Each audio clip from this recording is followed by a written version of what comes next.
What is up, everybody? This is Big Tony Z. I want to do a video, but you got to promise me something. You can't tell anybody about this. I'm serious. This is like some top secret stuff. Like, I don't know if anybody knows about this. They do, but they probably haven't thought about it yet because I don't know. I was in a session where I was making something and I was just stressing on how to make my drums sound more human. You know, I'm a human drummer that's poor and can't afford a damn 8-channel interface right now. So therefore, I need to program drums. So I'm trying to figure out how to get them to sound as realistic as possible without like actually having to do so much work. I mean, you could literally go in and put every single MIDI note semi different on every single beat, and you're going to get kind of what I'm going for. I digress. What I'm trying to do is make sure that you take this little skill and you put it in your productions, but you let it be your little secret. And if you want to tell people that, you know, Big Tony Z on his YouTube channel told you about it, you can, I guess. You know, send them over here to watch the video. But what I really want is the FL Studio community to really understand this because it is specific to FL Studio and how to do it. So without further ado, here it is. Well, I'm going to make a little, you know, pathetic drum beat just to have something. And that's the thing. You might not even tell what the effect is when you hear it. But if you work in FL Studio, you know what this is. You know what this is.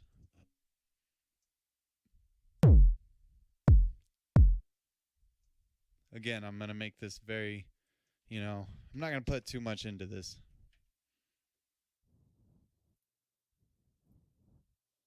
Was that number 12? Why not?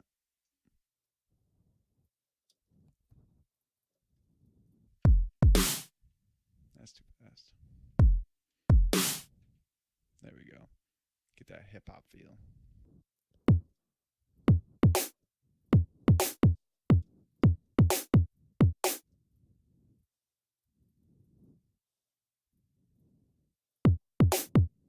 Maybe a little faster.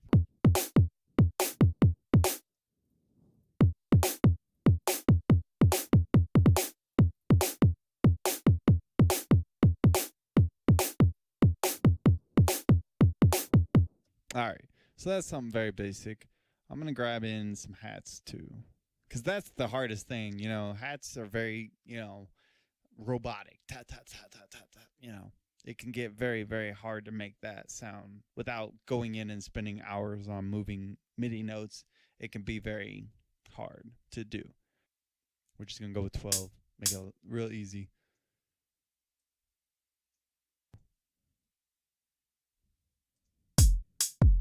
Nope, need double. Oh my god, I hate that hi-hat though.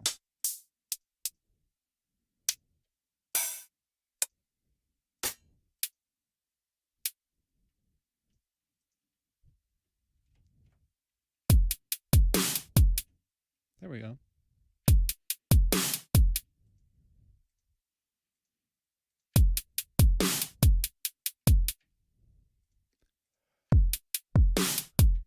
I know. It's just something I like to do, so you're going to have to excuse it as I do it up real quick.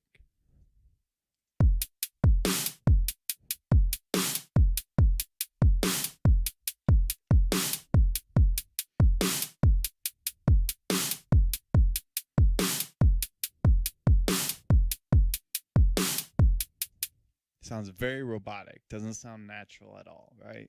So what do you do? What do you do? Well, some people will probably tell you, you go into here, hit the wrench tool, and you mess with the shift a bit, right? And I would agree. That's what I've been doing for the longest, you know? Obviously, I would listen to it while I do it, but still, it's just, you know.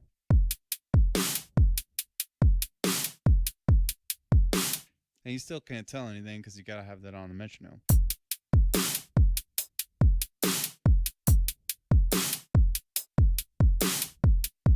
So you can tell it's kind of behind the beat. It sounds sounds a lot easier to groove to because it's not so on the beat when you hear it to the metronome. But still, when it sounds by itself, it doesn't sound anything different, right? A little different. Okay, so something else. Obviously, let's bring this thing back. You can mess with the swing knob, right?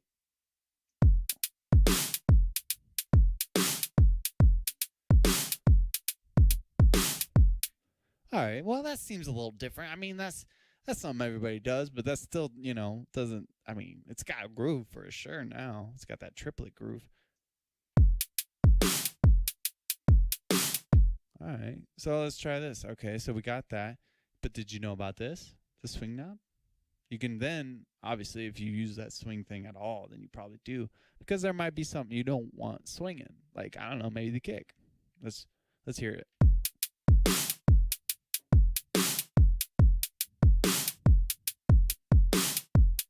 Yeah, you can tell when the swing is gone, that kick doesn't sound like it fits very well. So let's bring it in just a little bit.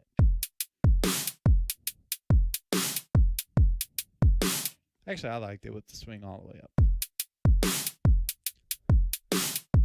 Maybe the snare doesn't necessarily need any because it's on the 4 or on the 2.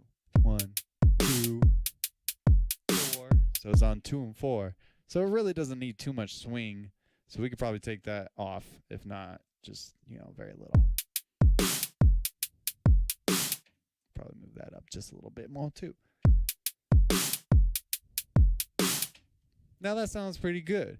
But like I said, that hi-hat just is super hard to get away from being just that. It sounds super, obviously one other thing I haven't done and I'm not going to do in this video is mess with the velocities. That's something I obviously do, but it still isn't what I'm going to show you. The very last thing is obviously what the secret is. So keep on watching. So let's see what the swing does. Yeah, it sounds like crap without swing.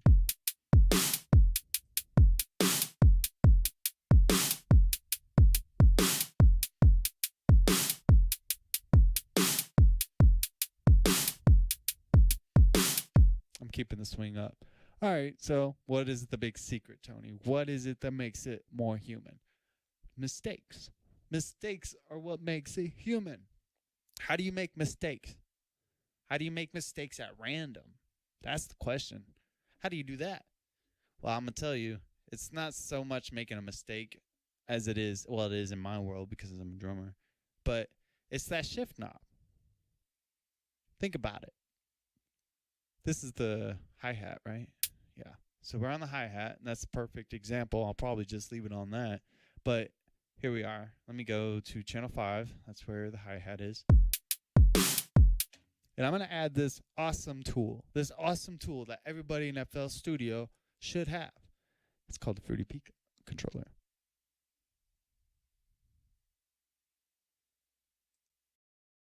Yes, this looks familiar, doesn't it? Yeah. So what do we do with this? We modulate the shift knob. What? Link to controller. Put down that drop down, Fruity Peak controller, insert 5. We're going to just do the LFO. Accept. Now here's a little tricky part because you got to get it to where it sits where it is now and where it modulates just a little bit. So let's see if I can get this. That looks good. So I'm going to raise it just a little bit and then bring that down. There, yeah. See what I'm saying? Yeah. Then you can just add a bit of tension just so it's not super smooth, But what you also don't want it to be is like at all in phase. Because you don't want the shifts to happen on the one, you don't want them to happen on beat. So basically this thing needs to be anywhere where it's not lit up. That might be even a little too much. There we go. So that way, when you watch this while this plays,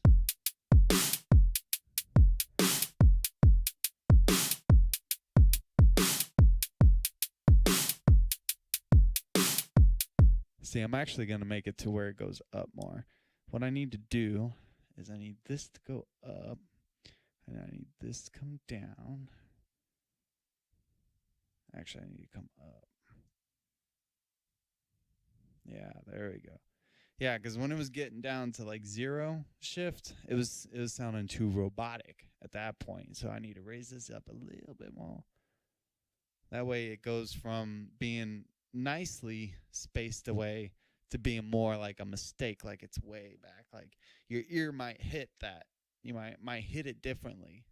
What I'm trying to say is that the sound might hit your ear differently. And that's what we're going for. So now we got that little modulation going. Let's listen to it.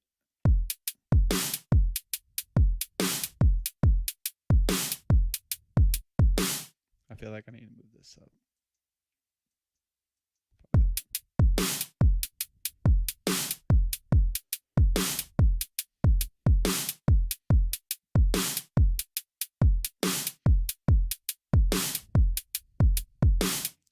Just like that.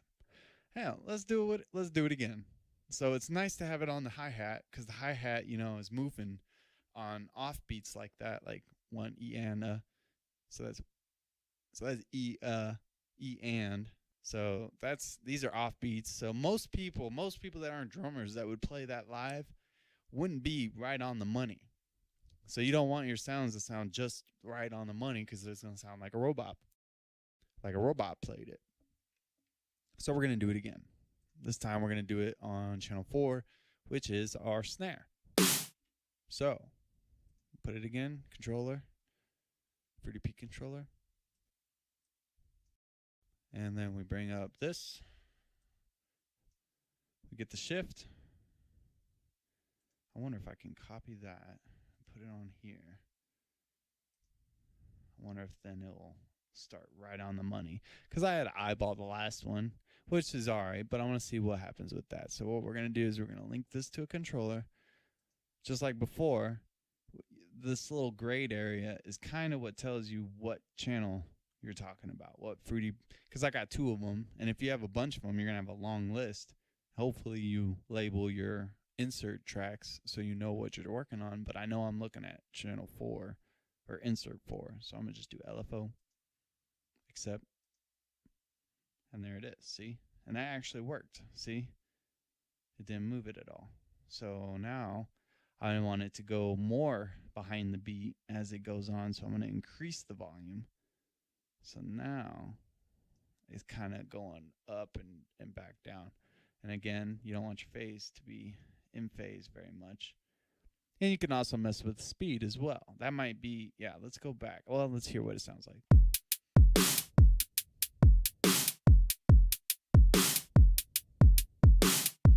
And it's kind of cool. I won't freeze it, but, there we go. I just clicked it. But as you see, kind of where the hits are on the actual, LFO right here, it's kind of hitting at the same place, like right here, on the middle of the down, on the middle of the up, middle of the down, middle of the up. So let's try it again. Let's let it play and see where it goes again. Oops. Gotta click that again, I guess.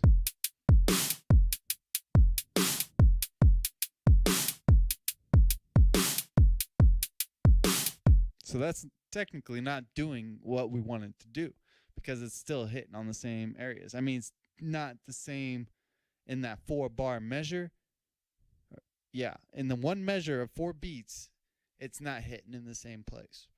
But those measures of 4 beats are going to repeat themselves, and that snare is going to hit in the same place as it did in the measure before it. We don't want that. So we're going to mess with the speed a little bit. You increase the knob, and it slows it down.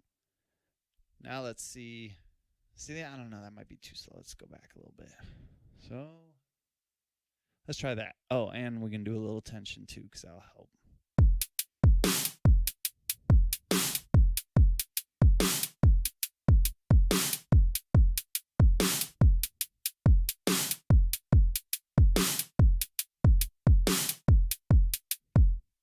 See that? That's actually not bad. Because you got 2 kind of here on the up hump, and then you got 1 on the bottom, and then you got 1 on the low up hump, and then 1. Yeah, it seems like that's doing a lot better of what we wanted to do. So let's go back and check out that hi-hat again. So this is the hi-hat.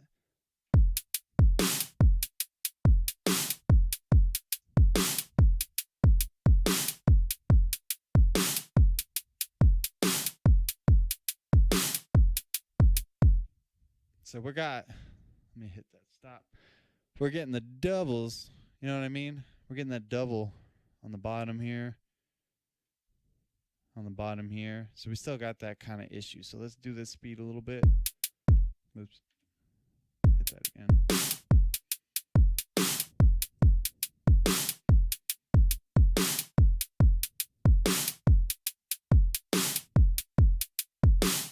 See that right there? That's because the measure moved over and it reset itself. You kind of want to set it to where it will smoothly do that no matter where it is. You know what I mean? So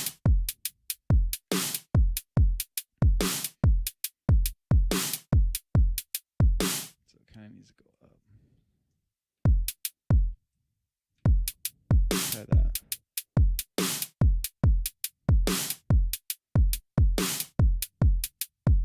Yeah. It's not perfect, but it's a lot better right there than it was like back then.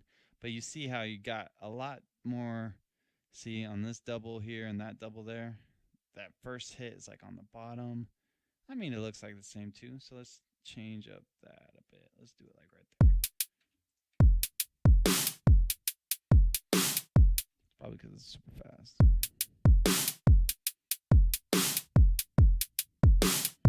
Now let's remember what we're actually affecting here. It's the shift knob. So what I want to do is I want to bring it up, I think. And that's what my issue is. I want to do it like that.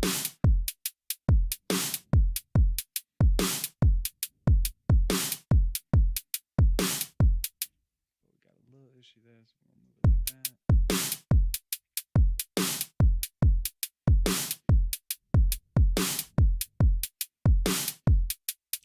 See, and it's weird because it kind of, instead of doing the up hump, it just hit up top and then it just went straight down like that.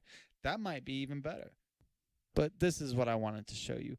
If you modulate these time knobs here, it gives your timing in your drums a lot of motion, which is what humans would do naturally as they play.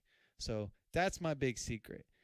Obviously, it's not something that you didn't know about because it's stock FL Studio type of gear. But if you didn't think about it in that kind of sense, I mean, I love this thing. I love the Fruity Peak controller. It does a lot of awesome stuff. I think it's one of the reasons why people say that FL Studio is like an amazing electronic production DAW because, you know, one of the reasons why Serum was so popular when it first came out was because it was giving people the option to modulate anything and everything that was inside the synth, you know, with any kind of LFO going any direction. Obviously, you know, our LFOs is kind of limited, but, you know, a simple, you know, sine wave is pretty musical. You know, obviously you want to add some tension to give it some sort of resistance or hold or whatever you want to call it. But anyways, the big thing is modulate your time knobs in here. This is a big thing. I don't see anyone doing this, honestly. And like I said, I don't want you going out and telling everybody about it. I just want you to put it in your own production because it's going to make you sound better. It's going to make the sound, it's going to make what people perceive FL Studio to sound better. You know what I mean? It's just, I want to sound better. I want y'all to sound better. I mean, that's the whole point, right?